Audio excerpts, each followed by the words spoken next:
lounging, son. Welcome back to the Comic Lounge. My name is Ryan, And I'm Manny. and today we're talking about a new Ed Brubaker Sean Phillips collab, "Where the Body Was." I mean, I love Brubaker and Phillips. They are my favorite creative team in comics. It's not even a question when somebody asks. I always say these two.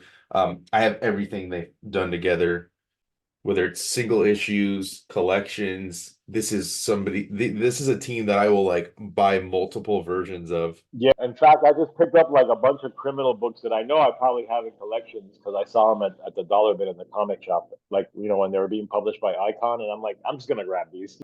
I mean, I remembered when the first Criminal came out. So I have that first issue, but I'm missing some of the singles. But everything they've done has just been phenomenal. I think they only get better as they go on, and I love that they've switched to this OGN format where they're not releasing single issues anymore. And I think it's, a lot of it was like, where the market was going for them in terms of like how much does it cost to do single issues, and then and like where are we really making our numbers? And I think most of their numbers are probably on the book market getting the collections as opposed to Yeah. like the Wednesday Warriors, if you will. So it makes sense that they would switch to this. I just, I think it's something somebody always asks me, at least when I worked in the shop, like, what's your favorite Brubaker Phillips book? And usually my answer would always be whatever I last read by them. Yeah. And then after that, I'll be like, oh, but then, like if I have to pick another one, then it's like this or that, and it kind of changes based on like how long it's been since I've read something, because I'll reread these all the time. But super excited to get into this. I love this and I like that Brubaker mentions why he did this. It really puts you into that neighborhood, man. And like, even when you're reading it, like, you sort of see the geography in your head. Like, such a simple little thing that, that they've never done that I can remember. No, they've never done it before. And I think he talks about it in the back. It was He good talks, little essay. in the afterward, he talks about, he obsessed over the map and the various characters moving around on it. And he sat with his notebook, filled pages about them, and where they went and what they cared about. And, it's just something that he's always wanted to do. And I think Hmm. it's cool and it serves a good purpose. And it kind of also lets you know that everything happens on this little block. It's all taking place here. I love the way, obviously, colors by Jacob Phillips. I can't ignore him. He's a great artist in his own right. He does a lot of that Texas Blood, the Yeah. Enfield Gang Massacre, which has been coming out, which is really good, with Christopher Condon writing, and it's on Yeah. newsprint, which I love, and I love westerns. But I like this. We get our cast of characters. Each one of them has like it's their own distinct look, and I love that about Sean Yeah. Phillips, is that he does give these characters a look. Air quotes. Tommy, Karina Palmer, Dr. Ted Melville, Tony Melville, Jack Foster, Lila Nguyen, Renko, and Mrs. Wilson. I love Renko, the homeless Yeah. veteran. I love Rango too. Um, And like, you mentioned earlier how it all takes place like in, on the one cul-de-sac. Like, one thing I loved about this story is how compressed it is in time and in location. It all takes place with like a fairly small cast of characters in a very short amount of time, for the most part, in a very short space. So yeah, it feels really intimate. yeah, it's very concise. I mean, it's all in the summer of '84, and Yeah. I don't know why, but the first thing I thought of, I mean, I wasn't born yet, but I always think like for some reason, summer '84, I'm like, oh, Secret Wars was like what came into my mind. Yeah. I don't know Yeah. why, like, and I don't even know why that kept, like, as I'm reading it, I kept thinking about Secret Wars, and I don't know if he like, there's a call out in here to a different comic book that has nothing to do with Secret Wars. I'll say it when we get to that page, but I love that, it all started at this boarding house, right? And this is kind of like I don't want to say yeah, kind of like the nexus of like this town, right? Like this weird house, it was built in the late 30s, and it was one of the first houses on this road where it ended right above the hillside. It Right. talks about the owners, newlyweds. It kind of gives you a little backstory on who owned it. And then, her husband dies, and then it becomes a boarding house where she rents to people, right? In the 50s and Yeah. 60s, to beatniks and Yeah. hippies. Kind of like Forrest Gump's mom, I think, where like people come and go, like all these sort of like free. It was basically like a very progressive sort of location. She passes away in '82, and there's three heirs that are battling over this house. But what's really funny, first of all, if you haven't read this book, you probably should go read this before you watch this video. I don't Yes. like there's heavy spoilers in here, but you never see the heirs past this one dude. You know, like that's it. Like that they don't ever talk about it again. So it's literally just setting up this house, but it doesn't really pay off in any kind of real meaningful way. We get the nephew who is sitting there fixing like this like Vespa, right, on there. And then we pan out to Mrs. Wilson. This is where we start getting like it's like they're being interviewed. And I love Yeah, this. yeah, it's like a talk, it's like talking head out Yeah. of a documentary, you know, like Yeah. she's directly addressing, it could be a camera, the reader, like, whatever. But another narrative technique that I don't think he's really done this before, at least that I can remember, like No, so I directly. think this is the first time, and I like it because I'm going to jump ahead, but throughout this is what happens, right? And to me, in my Yeah, mind, I'm thinking that obviously, as you can see in the cover, where the body was, somebody's going to die, and I yeah, think this is them interviewing, trying to find out who, like trying to lead you to who the killer is, right? Like yeah, I yeah. don't know It if could it's be a a documentary person or it could be a cop, like that's just wanting to solve this mystery. And then we get Karina. She's talking shit to this dude, and fucking Tommy comes out of the woodwork, and you just see her go for the slap. And I love this. I love the way it just says slap over there. And Mrs. Wilson is a nosy neighbor. She reminded me of the that neighbor always. from like Bewitched, like who Yeah, was yeah, always or the watching Samantha. yeah, or the lady in the in Living Color skit that's always like on the window, like commenting on everything, like, and she always says, "I ain't one to gossip, but you ain't heard that from me." And then we see that Karina's the one that gets hit. And as then Tommy like goes to stand up for fucking Sid, just starts beating the shit out of her, and you just hear this like it's just a weird way to put these like sound effects. It's something I've Yeah, never really seen done in that way. Usually it's like a little more exaggerated in terms of like the way the lettering is. But I like it. I dig it. It like definitely feels different. And it fits and the this sound story. effects are also on panels, not showing you the actual Yeah. incident. So it's like it's giving you that like sort of like that you're overhearing it or you're witnessing it, like not quite just as it's happening, but like just outside your line of sight, or it creates a weird atmosphere Yeah. I that I really also dig, like you that know. we get multiple narrators. Like Yes. that's another thing. So while we are seeing like Mrs. Wilson is the narrator from this point of view, she's the one that's been living there forever, so she knows like the whole history of the house, and she's narrating to us and telling us what's going on here. And I love this line, you feel so helpless when violence happens around you. And that's when Classic Brubaker line. yeah, and that's when he showed up. And who's the he? Palmer, the cop. I love Palmer's character in this. I do too, and I love the misdirect Probably with him too, I think like he's because probably my favorite character in here. Like Tommy, like yeah, I like Tommy, but like Palmer, I just think it's like well, there's so many misdirects here. I think this is Brubaker just completely toys with us as the yeah, reader. and And he's also toying with what we expect from him as a writer too. I think in yeah, a very fun way, because like he's had tons of like these hard boiled cops in his stories, and like this is what you think Palmer is, again, spoilers. But then when you go back and look at the character descriptions at the beginning, it doesn't say cop. It says the man with a badge, and that's very important. yeah, so it's fuck it. We might as well just I'm just gonna jump ahead. Yeah, It's crazy because like you do think he's a cop, and then yeah. like you just said, the man with the badge, he ends up not being a cop. And No, that to me is what's crazy because like it just keeps playing out. And like he just looks like this fucking like this detective, right? That you wouldn't want to fuck with. And he sends this dude on his way. He's like, look at him. He's like, it's crazy because he does act like a fucking cop. Like yeah, and he he does it looks so like, yeah, he well. takes no shit. He's tough, Yeah. you know. And he's like, you know what? I don't want to spend my day off doing paperwork anyway. I'm gonna resolve this right here now. And he just fucking he just bitch slaps this dude. Yeah, dude. I just love it. He's like, you got 5 minutes, Shipper. And as he goes off, right, we get, Mrs. Wilson still talking about everyone went back in their houses except for Tony. And it's just this middle-aged, housewife. She waves to him. And next thing you know, something else is gonna go down with them. I This also also love the does this chapter also title. doesn't happen very than in a Brubaker book, you know? Yeah, I it's dig the very coloring right here too, like these oranges and yellows and stuff. yeah. I love the title too. There, why wait until the middle of a cold dark night? You know, Yeah. like it's The chapter yeah, breaks are great. Yeah. yeah, and it is pretty a pretty graphic sex scene. Yeah. And again, you don't see this.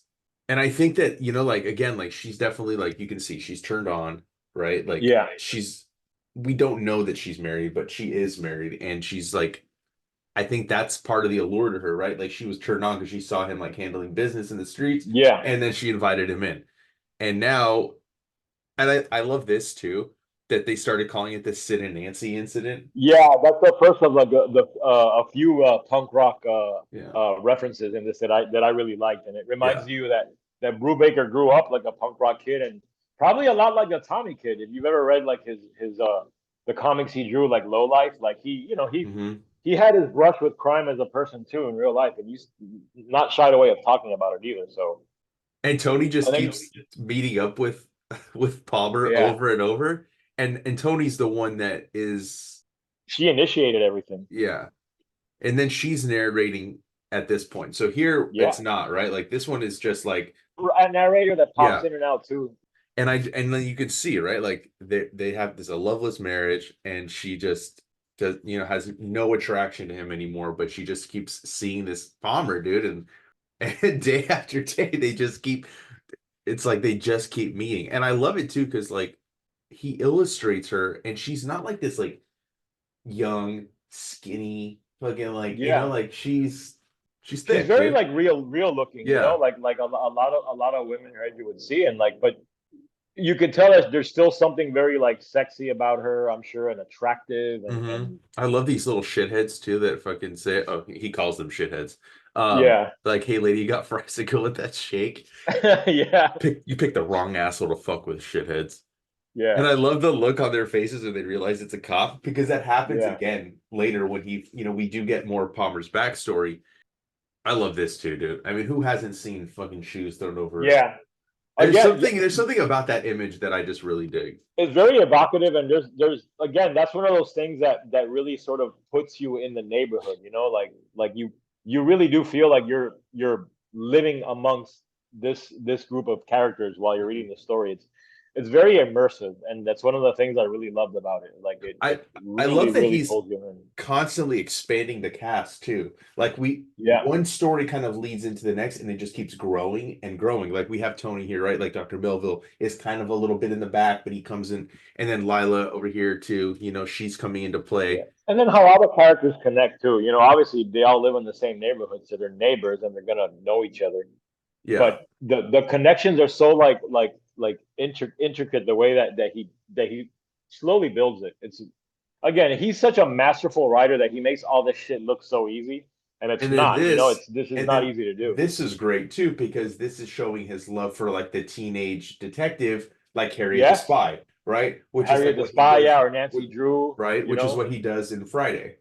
correct, Like yeah, yeah, I mean, he even talks about it in the, I think in the back of the collection about, how much he loved that Harriet the Spy book when he was younger. yeah, And that's why he wanted to do his own version. So he's kind of putting that in here too. So yeah. I mean he's that's putting that's literally who she is. Yeah, he's putting the different I don't want to say tropes, that's not, but he's putting these different archetypes like yeah. throughout this story, and he does it so seamlessly where they do Like mesh and they do even fit. with Tony here, like she's sort of like, again, a bit of a misdirect because she's sort of playing the femme fatale role, but that's not really what she is either. Like I think he's also, I think what I found fascinating about this book, that he's also playing with the expectations of crime and noir and the expectations you have of him as a creator, and doing slightly different things to to do something different, yet still quintessentially Brubaker. Hmm.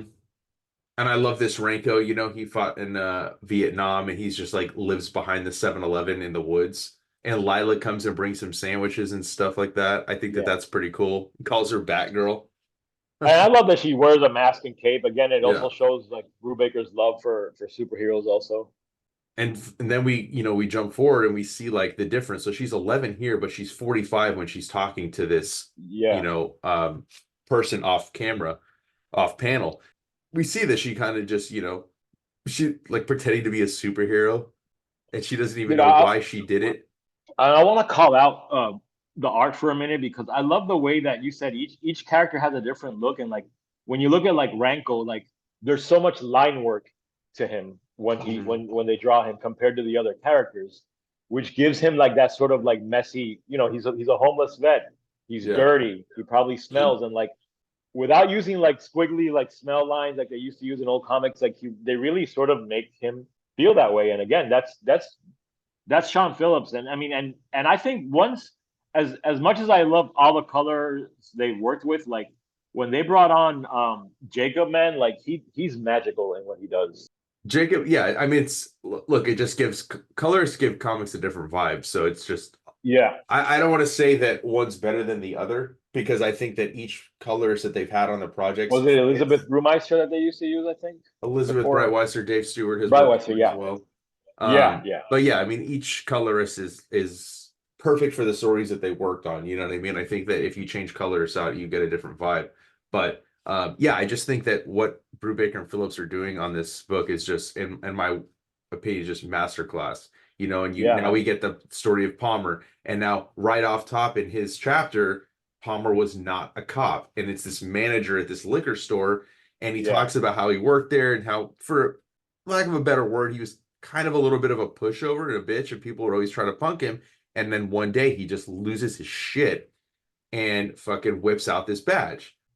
He fucking immediately gets this, like, I don't want to say he goes on a power trip, but he gets this like confidence about him after doing it the yeah, first time. So now he continues to do it.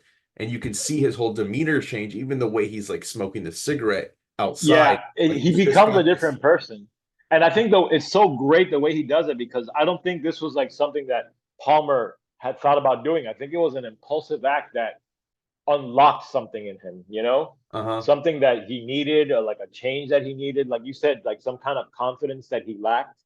It's such a fascinating idea. Mhm. And again, so much better than him being just a cop, like when I saw that twist, I was like, this is, I mean, it's Brubaker, so it would have been good no matter what, but what a great twist and what a way to make the character that much deeper and that much more interesting, I think. Yeah, and you learn that this badge didn't just come from anywhere. It's not a fake badge. It's his dad's, and it's not like he takes on the badge because he wants, for a good reason. He steals the badge off of his dad's dead body when it's going to be buried with Yeah, him in a casket, and he does it for in a way to just take something from him, right? Like yeah, it's not because he wants it to remember him because his dad kind of treated him like shit. I mean, I love this. He calls his dad a fucking fascist in this yeah, panel. And but he just, he fantasizes about like what he would have done if he could have showed his dad that like I'll make something of myself. And we get this like we get this fantasy in his mind, so the coloring changes. And I love the way that Jacob kind of changes the coloring based on where we are in the story time yeah. wise, I and to love what show that Palmer's wearing too in the fantasy, like that yeah, white suit with the black shirt. yeah, like something out of like Miami Vice. Yeah, totally. And so he takes it, and it's the only move he'd left me. That's what he says. Like it's the only thing he could take from his dad that would give him some sort of like edge in life. He talks about remembering what his dad would do, and this is kind of like what he takes on is because he saw his dad do it even when he was off duty. And so he kind of copied him in that sense. Yeah, And I love this scene where he's like sitting in traffic and this dude keeps fucking honking at him and he loses it. And he says, motherfucker, and he just grabs the dude out of the car and whips out that badge. And that's where the guy you see again, like the reaction is like, oh shit, it's a cop. I can't be talking to him like that. And that's where he gets, another taste of it, and he continues to do so. I love that he goes in a bar, he whips it out at some dude. And again, just the confidence that he has, the respect that he feels like he gets from whipping out that badge. And then we come back to this scene, with Sid, and it all kind of like loops back into each other. And I mean, even the confidence he has with her, like he's like, nobody ever looked at me the way she does. And he thinks it's the badge because like when he moved in, she didn't even look at him. She didn't give a second yeah, glance. And yeah, all of a sudden he whips out the badge. She sees him kind of like, handling his shit in the street. And again, like she's turned on by it, right? And he thinks about wanting to tell her the truth, but he doesn't. I mean, he even talks about like at one point, like maybe he'll retire. He has to make up all these like different cases he's doing just to kind of Yeah, keep the he's story also going. younger than her. She's 14 years older than him.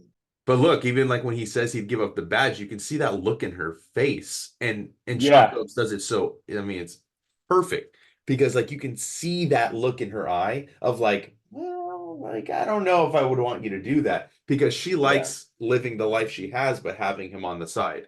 You know, she doesn't want yeah. to give up her life. She likes the way things are going and wants to continue. Yeah, her life's very comfortable. Her husband, is pretty well off. She doesn't have to work, obviously, so she's got it pretty easy. And now she's got this cop, this seemingly cop that she's fucking, and she doesn't want anything to change. And you can see that the dynamic is different. Like I think Palmer is starting to have feelings for her, where for her it's like just sort of like an affair.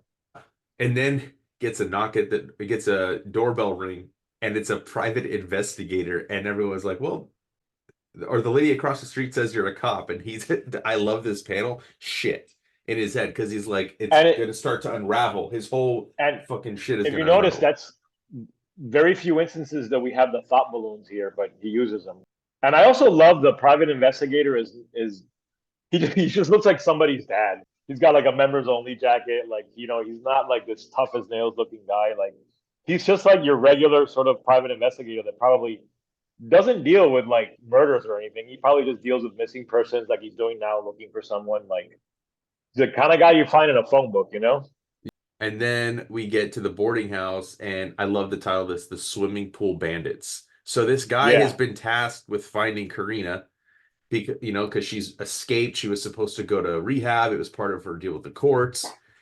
She's hiding out. Tommy kind of, and this is something that Tommy will continue to do. He vouches for her. He fucking hides her, pretends like he doesn't know where she is, and he'll yeah. do that with multiple people throughout their story.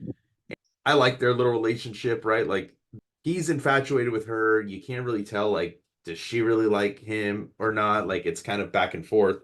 Yeah, And I really connected with Tommy as a character. Like he reminded me a lot of like what I was at his age and the kind of friends that I had, and that dynamic he had with that girl is one I've had. Like to me, like I think it just seems so real that to me that there has to be somewhat of an autobiographical nature to Tommy to Ed, like because he's such a it feels so real to me, that character. yeah, I feel like there's a lot within these stories, and Ed kind of talks about it in the back where some of this stuff is factual, but some Yeah, of it's exaggerated truth too. So I'm sure that this probably I don't I'm not saying that he hopped around and stole out of people's houses, but I'm right, sure right. like there's a little bit of the relationships that might be something that happened to him, right? And she's Yeah, obviously a drug addict because not only is she looking for money and stuff and trying to get into the pool, they're but looking for pills too. looking for pills. Yeah. And I Yeah, love the effect of the water in the pool and the way the lines yeah. are all warped. I thought that was pretty cool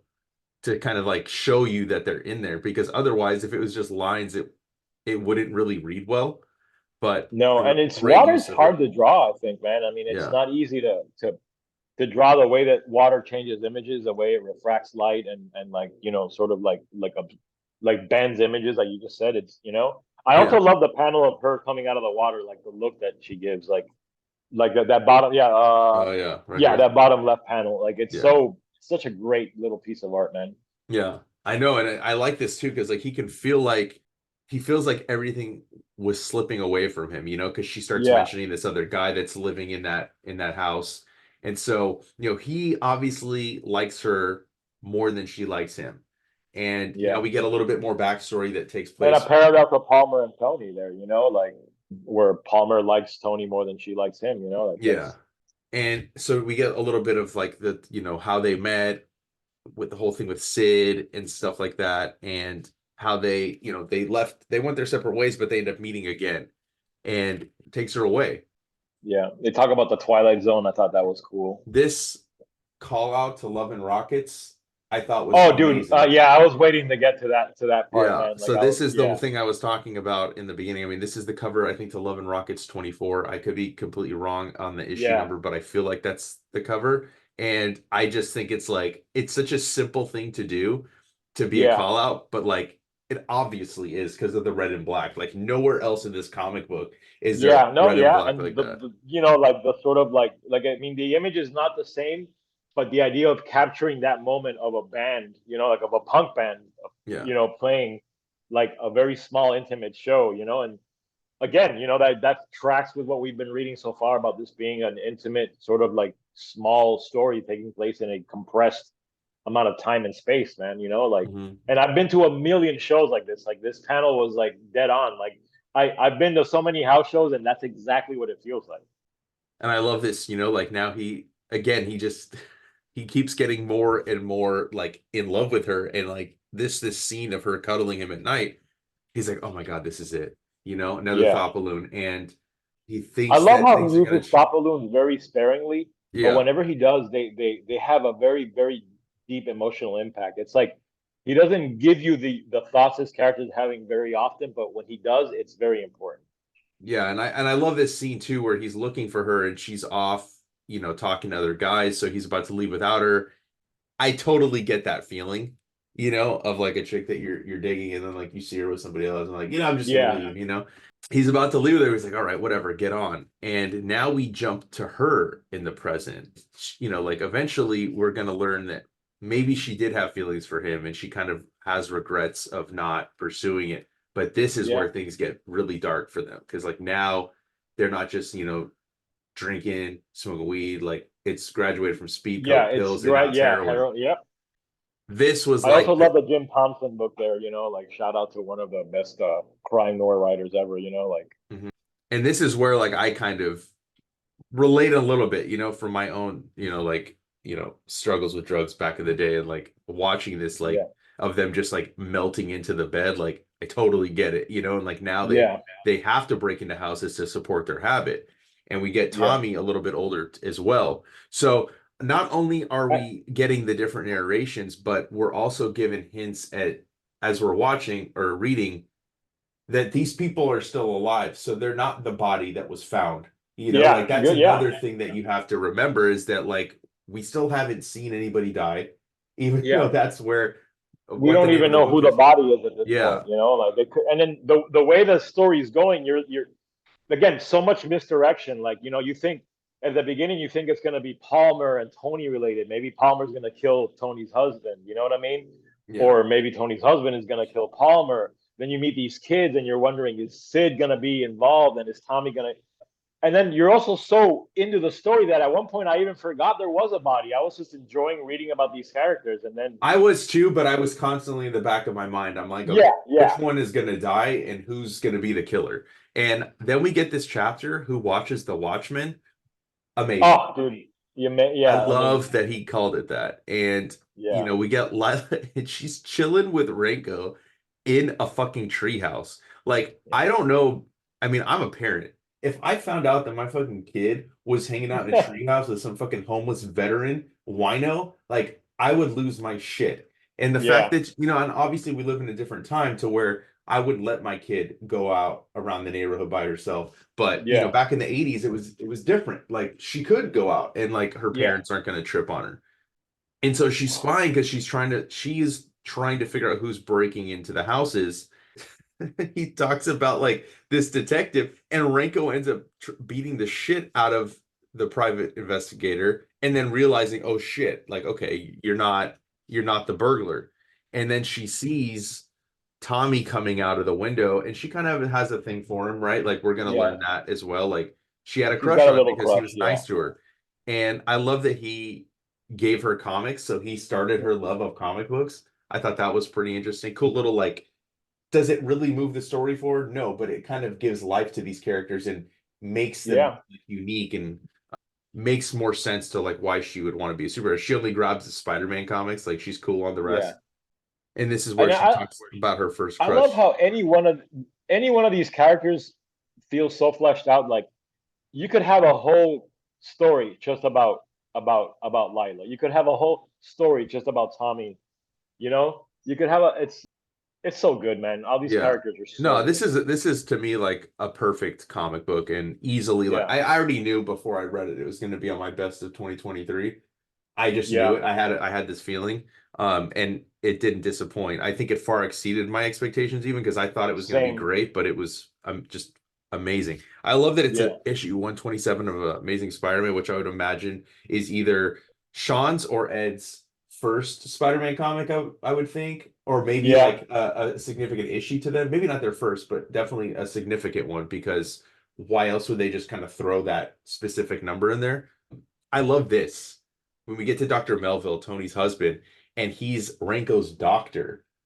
Dude, Dr. Melville is a fucked up individual, dude. So and like, again, the chapter title is A Dangerous Man, and at first you're like, well, who's the dangerous man? And I mean, we know, but is and it he's Ranko? You know, and because he says it. He said Ranko is a very dangerous man. I'll yeah, continue to monitor him closely because he's the one giving him his pills. Then we break, and it's just a quick 3 pager, but then it's like the walls closing in, and yeah, we come back to Palmer, and we come back to that scene where he's talking to Jack Foster. Now he's like thinking, what is he going to do with Tony? So he's like, we got to cool it for a little bit because he doesn't want to get caught. It could fuck up both our lives. And your husband going to his captain and say I stole his wife. So like he's just laying it on thick about yeah. him being a cop and why they have to stop. Then we come back. Now we get the dead man on the sidewalk, and it's Jack Foster. And Dude, there's something so unsettling about the fact that this dead body is sitting there in the middle of the afternoon. Like, you know, like I yeah, love that little touch, man. It's not like night. It's like this regular looking neighborhood with just a dead body lying on the sidewalk. Like it's very unsettling and very like surreal and almost like out of a David Lynch movie. it is definitely odd that he's just lying there on the sidewalk. There's no blood. Yeah. So obviously he like I would assume he wasn't shot based on what I'm seeing. Right. Lila being the one to find him, and she like doesn't even know what to do. So she goes to Yeah. Renko, right? And then he's not there. So she's like, what the fuck do I do? Like she has no idea. Then the article in the paper, like somebody moved him.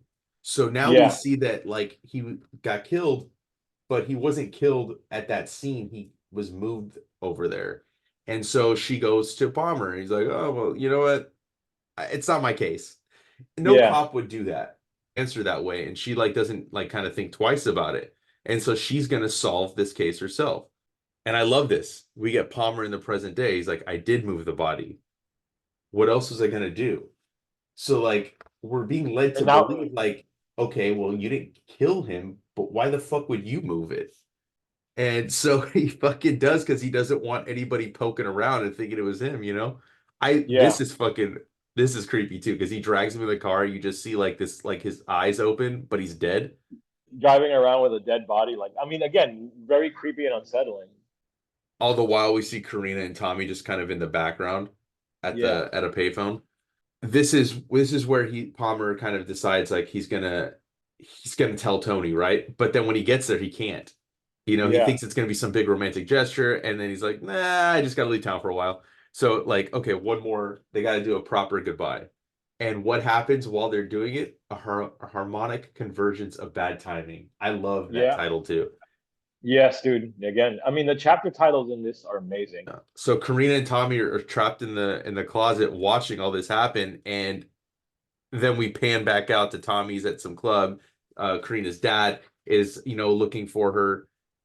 They're gonna make their escape of the town and start a new life. And in doing so, they have to get money to get to San Francisco. So they start stealing a bunch of shit. And that's how they ended up in Tony's house in the closet because they were stealing from there.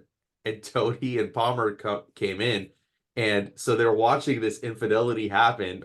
And then Dr. Melville comes in and she's like, yeah, stop. This is crazy. You're not going to shoot anyone. So she's like not even apologetic for doing what she's doing. She's just still kind of like beating him down like emotionally by saying, you're Yeah. basically calling him a pussy. And who comes in? Renko.